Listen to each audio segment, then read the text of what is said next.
రామనామంతో అంత తాదాప్యం చెందవచ్చా? శ్రీరామ శ్రీరామ అనుకునే తత్వము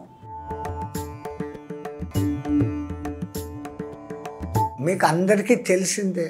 రామ అనే పేరు ఎందుకు పెట్టాడు వశిష్ఠుల వారు? ఈ రామ అని 2 అక్షరాలు పలికితే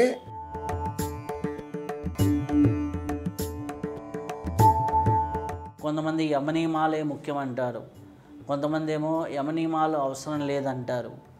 అలాగే ఇది అష్టాంగ యోగాన్ని ఎక్కడి నుంచి ప్రారంభించి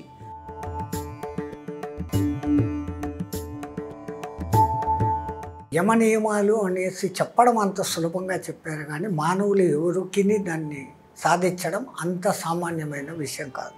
పొట్ట రోగాల పుట్ట, రోగాలు అన్నీ వచ్చేదానికి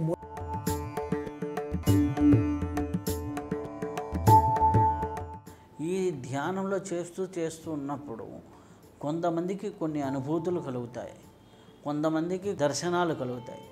ఏది ఎంతవరకు నిజం, అలా నిజమా భ్రమల? ఎందుకంటే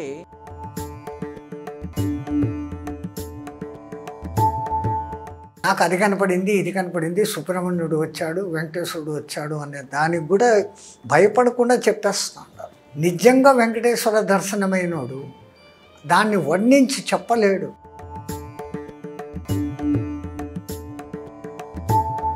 చూడనేది చూసినట్లు చెప్పేవాళ్ళు మటుకు ఎంతైనా ఊహించి చెప్తారు. నిజంగా చూసినవాడు చూసింది చూసినట్టు చెప్పలేడు.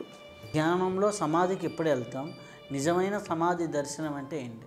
ఆత్మసాక్షాత్కారం పొందేసని ఇంకా నాకు ఏమి లేదు అంటే అవధూతల స్థితి వచ్చిన సందర్భాలు కూడా ఉన్నాయి. వాళ్ళకి ఇంకా అప్పుడు దేహ వ్యామోహము ఉండదు.